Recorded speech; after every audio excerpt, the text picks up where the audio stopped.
Darmansa.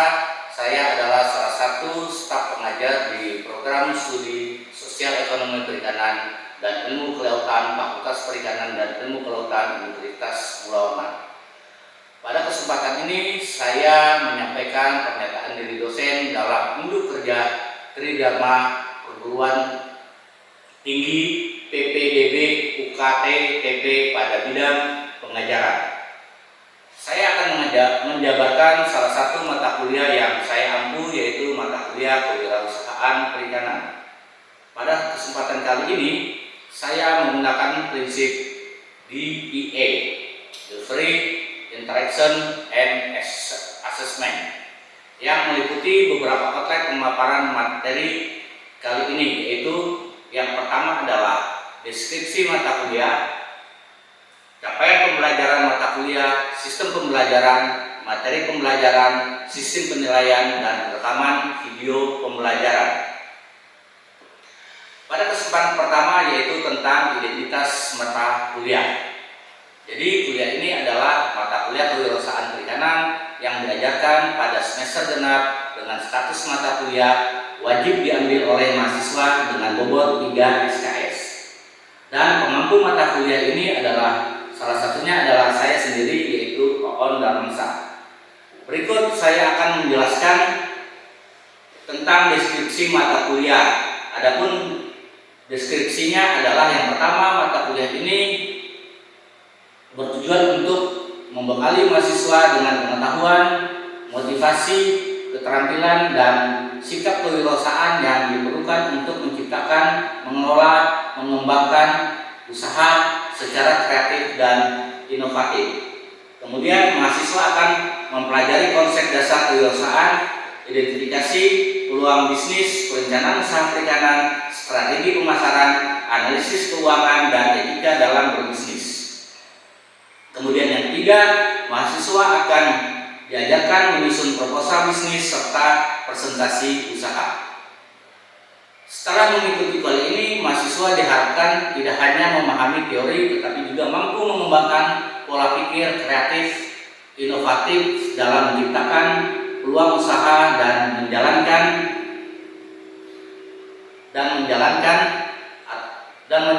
usaha di sektor perikanan, baik yang masih berstatus mahasiswa ataupun nanti setelah lulus.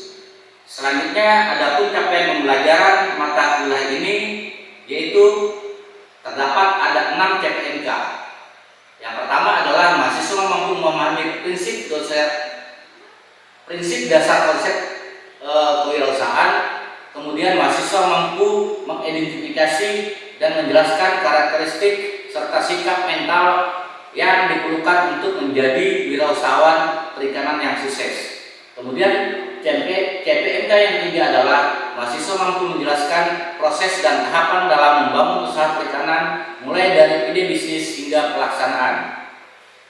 Kemudian CPNK yang keempat adalah mahasiswa mampu menyusun rencana bisnis perikanan yang mencakup aspek pemasaran, keuangan, dan operasionalnya. Kemudian CPNK yang kelima adalah mahasiswa mampu menganalisis peluang usaha dan risiko yang mungkin dihadapi dalam dunia bisnis perikanan. Kemudian CPNK yang keenam adalah mahasiswa mampu menunjukkan sikap kreatif, inovatif, berani mengambil risiko dan merintis usaha perikanan. Berikut untuk sistem pembelajaran dalam mata kuliah ini adalah kuliah interaktif dan diskusi kelompok, studi kasus dan analisis bisnis, simulasi dan praktek, kemudian ada presentasi proyek usaha. Untuk penyampaian pengajaran dalam kelas diantaranya nanti pada minggu pertama dan kedua yaitu pengantar kewirausahaan, kemudian minggu yang ketiga adalah motivasi kewirausahaan, minggu keempat identifikasi peluang usaha perikanan, minggu kelima dan keenam itu adalah studi kelayakan bisnis, minggu ke-7 dan 8 adalah strategi pemasaran dan branding. Kemudian minggu ke-9 dan 10 adalah manajemen keuangan dalam usaha perikanan. Selanjutnya minggu ke-11 dan 12 adalah model bisnis dan inovasi. Minggu ke-13 dan 14 adalah penyelesaian proses bisnis. Kemudian minggu ke-15 adalah simulasi dan presentasi bisnis. Selanjutnya setelah akan dilakukan penilaian, di mana penilaian pertama adalah efektif dengan bobot 10%, kemudian tugas itu 30%, UTS 15%, praktikum 30%, dan ujian akhir semester adalah 20%. Demikian rencana pembelajaran semester yang saya sampaikan. Berikutnya saya akan paparkan video unjuk kerja Tridharma Perguruan Tinggi bidang pengajaran dalam video berikut ini. Assalamualaikum warahmatullahi wabarakatuh. Waalaikumsalam warahmatullahi wabarakatuh. Selamat pagi. Sehat? Sehat. Alhamdulillah kalau sehat semua. Baik, pagi ini kita akan kuliah kewirausahaan perikanan, ya, dimana kuliah kewirausahaan ini diampu oleh 3 orang dosen dan salah satunya adalah saya, Ronald Mangsa. Oke, jadi sebelum kita masuk ke materi, saya ingin sampaikan dulu dasar hukum mata kuliah kewirausahaan ini. Jadi ada 1, 2, 3, 4, jadi 4 ya dasar mata kuliah ini. Tapi yang paling penting kenapa mata kuliah ini diajarkan di perguruan tinggi, ya, ini ada Permendikbud nomor 3 tahun 2020, di mana kewirausahaan itu sebagai mata kuliah wajib, ya, di universitas minimal 2 SKS, sementara kita itu memakai 3 SKS. Nah, ada praktikum di dalamnya. Oke. Berikut ini adalah pertanyaan-pertanyaan yang saya coba tanyakan ke para orang tua, ya, terutama saya kalau ke lapangan tanya ke para nelayan, ya, atau petambak atau budidaya. Saya bilang, Pak, kalau misalnya anaknya kuliah, mau nggak setelahnya kuliah kira-kira mau kembali jadi petambak atau jadi nelayan? Dia bilang enggak. Karena anak-anak yang sudah kuliah itu maunya orang tuanya adalah menjadi seorang gajian atau pegawai. Nah, kemudian lagi orang tua lain mengatakan bahwa kami sebagai nelayan atau petambak tidak memiliki pengalaman dan pengetahuan berusaha. Nah, berangkat dari itu juga, makanya saya pada pertemuan kuliah ini saya ingin menyampaikan mengenai motivasi kewirausahaan. Ya, jadi motivasi. Jadi supaya nanti para mahasiswa itu tertarik ataupun ingin menjadi pengusaha, maka harus dimotivasi. Oke, kita masuk materi. Oke. Waktu SD atau SMP pasti ditanya sama gurunya, kan? Pasti jawabannya mau jadi dokter. Pasti ya, kalau ke SD ya, apalagi TK kan, mau jadi dokter, ya, mau jadi perawat, pasti cita-citanya. Nggak ada mau jadi, saya mau jadi seorang koki, belum sampai ke situ, belum, jauh gitu masih. Nah, sekarang pada saat kalian sudah kuliah, ya, masuk perikanan, sudah terpikirkan nggak cita-citanya mau jadi apa?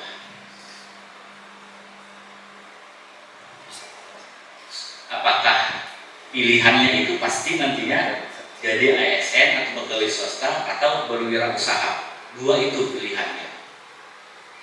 Ya, mungkin ada pilihan yang lain? Ada? Boleh disebutkan? Ada? Oke, 2 cita-cita itu dulu, ya. Setelah menyelesaikan pendidikan FKIP adalah jadi ASN pegawai swasta atau berusaha. Yang ingin jadi ASN atau pegawai swasta boleh angkat tangan, saya mau lihat. Boleh. Oke, ASN atau swasta. Yang mau berusaha berarti sisanya, ya. Sisanya. Oke, simpan dulu, ya. kita akan bandingkan pendapatan atau siapa yang paling sukses, siapa yang paling berhasil antara ASN atau pegawai swasta atau berwirausaha. Simpan dulu. Nah, impian terbesar setelah lulus S1 apa dulu? Jadi orang kaya, praktis memang. Jadi orang kaya nanti jaga lilin gitu ya. Jaga lilin juga nanti biar datang gitu ya. Nah, tapi ada yang normal. Semua manusia itu normal. Jika nanti bercita-cita setelah lulus punya rumah impiannya, punya mobil mewah, kemudian menikah, kemudian berwisata. Real nggak itu kira-kira? Real sekali saya pikir.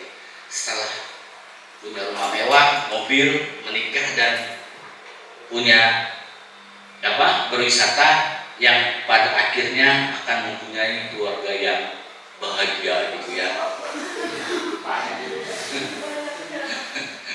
Ini real keluarga bahagia.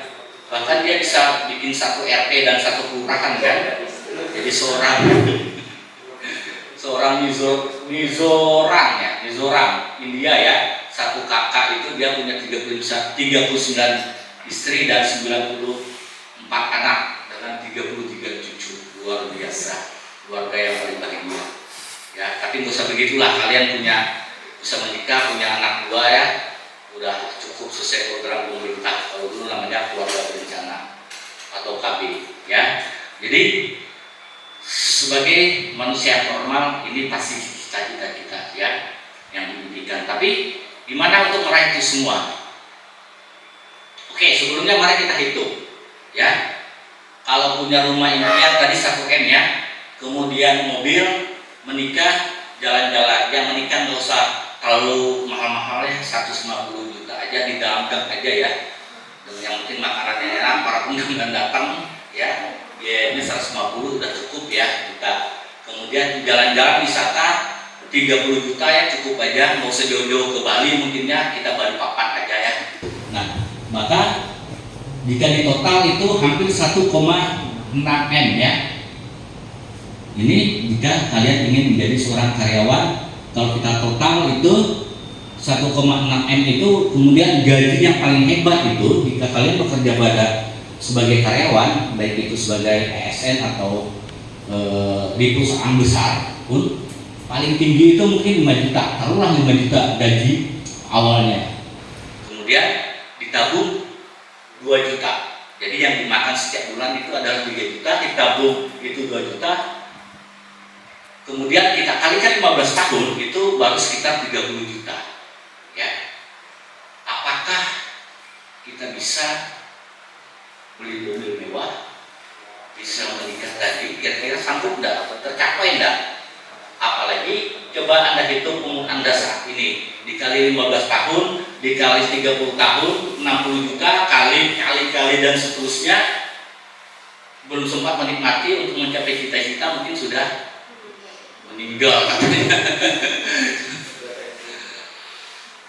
Janganlah, sehat, doa selalu sehat ya. Nah,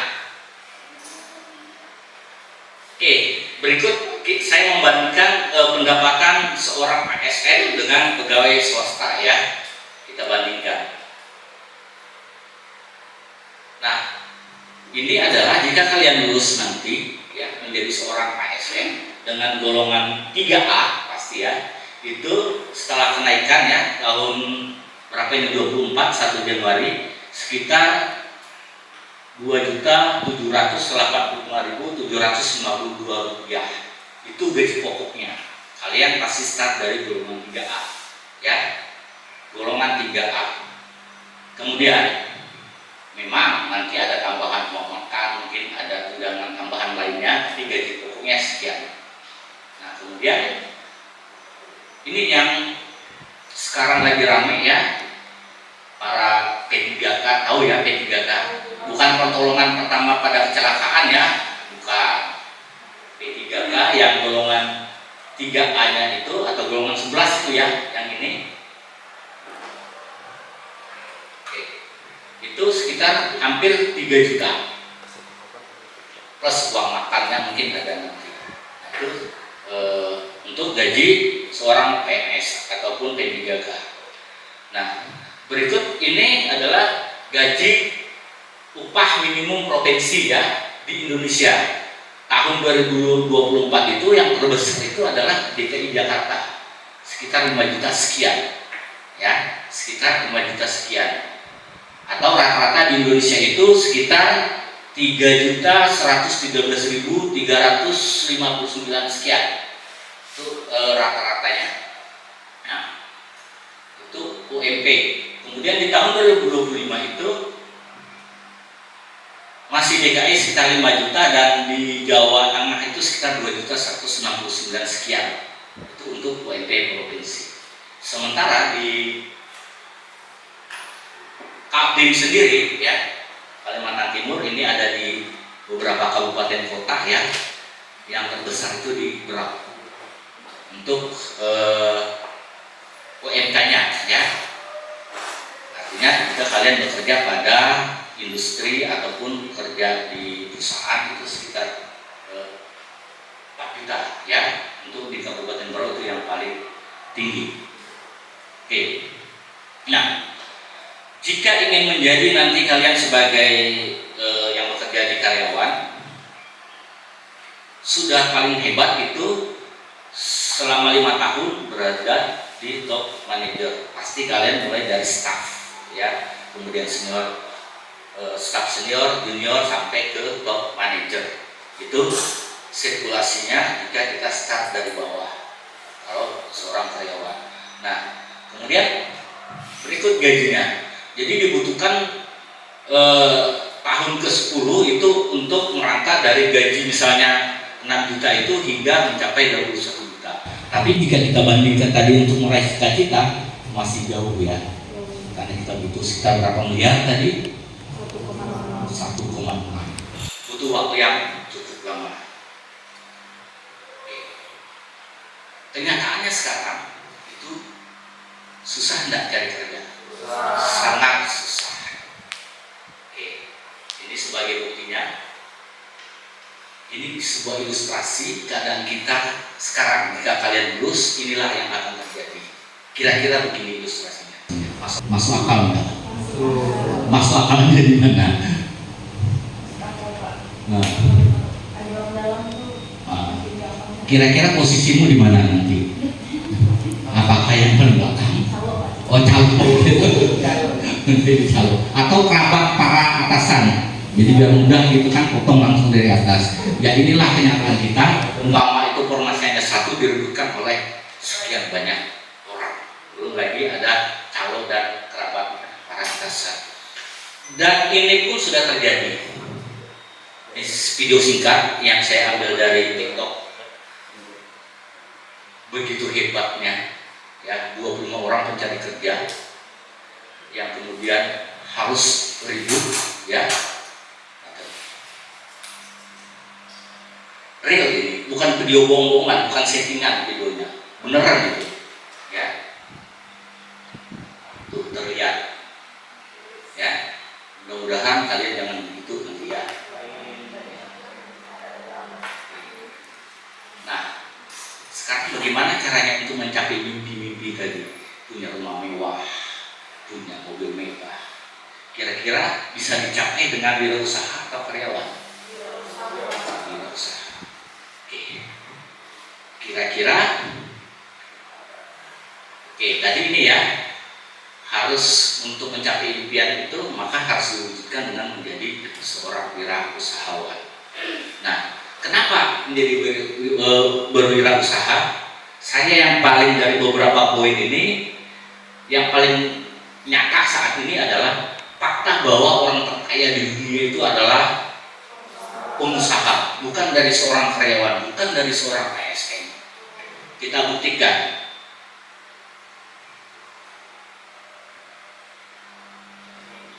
Ini 10 orang terkaya di Indonesia tahun 2022. ada Budi dan Michael Hartono dengan grup Jarumnya, kemudian terakhirnya itu ada Joko Susanto dengan Alfamart. Gak ada saya lihat situ seorang mantan gubernur, mantan presiden jadi orang kaya, gak ada. Gak ada. Pejabat ya. Oke, kita next. Nah ini tahun 2023 masih saya nggak lihat situ seorang karyawan ya. Gitu. Oke. Sampai di sini ada dulu yang mau ditanyakan mungkin. Oke, silakan Faris. Bisa bertanya tentang itu apakah lebih baik kita lakukan usaha pada saat sementara kuliah atau selepas dari kuliah? Oke, kapan? Lakukan dari saat ini. Ya, itu yang paling baik. Belajarlah dari saat ini. Paling tidak jadi pedagang dulu, baru nanti jadi pengusaha. Tahu bedanya pedagang usaha? Jika berdasarkan apa yang Bapak jelaskan, kira-kira apa Pak perbedaan pengusaha dan seorang pedagang? Oke, simple sebenarnya. Kalau pedagang, saya misalnya ingin jadi pedagang, tinggal beli ikan di TPI, ya. Kemudian saya jual di pasar atau depan rumah, kemudian saya dapatkan selisih harga. Itu pedagang. Tapi kalau pengusaha, ya saya beli ikan di TPI, misalnya ikan tuna, kemudian saya buat apa? Saya buat amplang misalnya. Artinya ada proses. Itu paling sederhana yang membedakan pengusaha dan pedagang. Ya, kira-kira kalau kapan mulainya? Mulailah dari sekarang. Belajar dulu jadi pedagang, kemudian jadi pengusaha. Makanya, nah, saya tidak usah lihatkan. Kalau bicara potensi sudahlah, ini berdasarkan KKP ya. Ini peluang kalian. KKP itu sudah produksi nasional itu mencapai 18,5 juta ton, tapi kemudian budidayanya 12,74 ton. Ini peluang kalian untuk bisa berada di situ, ya. Bukan nanti dulu pengusaha, belajar dari pedagang dari sekarang dengan memanfaatkan ini ya, produksi perikanan. Kalian bisa ngambil di antara ini, apakah kalian jadi pedagang atau pengolah atau seorang eksportir nantinya, ya. Itu. Oke, saya ingin melihatkan, kenal ini mantan Menteri Perikanan dan Kelautan ya, Puji Astuti, mulai dari nol, dari pedagang bed cover hingga punya pesawat susi air untuk mengirim udang atau lobster. Jadilah contoh dia hanya lulusan, tidak lulus SMA ya, SMP, tapi bisa jadi seorang pengusaha sukses. Kenapa tidak? Kalian dibekali ilmu perikanan, kalian dibekali ilmu perikanan yang didapatkan dari mata kuliah lainnya, ya, seharusnya bisa melebihi Ibu Susi yang hanya lulusan SMP tidak tamat SMP. Ya. Terakhir saya ingin mengutip ini seorang profesor Pak Uman dari Guru Besar Universitas Pendidikan Indonesia. Tidak ada kesuksesan tanpa kerja dan perjuangan serta doa, maka carilah uang sebanyak-banyaknya dengan halal dan kejujuran. Uang memang bukan segala, tapi kenyataan hidup semuanya butuh uang. Ya, saya pikir itu yang bisa saya sampaikan. Terima kasih atas kehadiran atau pertemuan kita pada hari ini. Saya tutup dengan, jika kami memberimu satu ekor ikan, kamu akan kenyang satu hari. Tapi jika kami memberimu ilmu perikanan, kamu akan bisa makan seumur hidup. Demikian saya akhiri.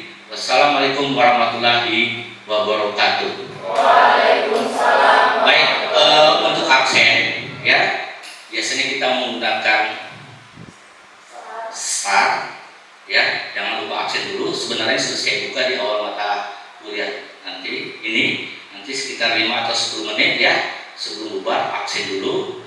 Nanti saya akan cek ya, saya cek kemudian ya absennya, karena akan mempengaruhi sistem penilaian, karena afektif itu bagian dari penilaian, di mana 80% itu adalah kehadiran ya, sisanya kemudian adalah penilaian yang lain ya.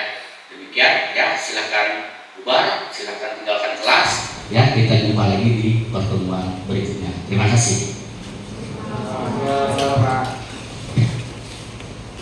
Demikian video pernyataan dari dosen dalam unjuk kerja Tridharma Perguruan Tinggi bidang pengajaran pada mata kuliah kewirausahaan perikanan. Saya ucapkan terima kasih. Saya akhiri. Wassalamualaikum warahmatullahi wabarakatuh.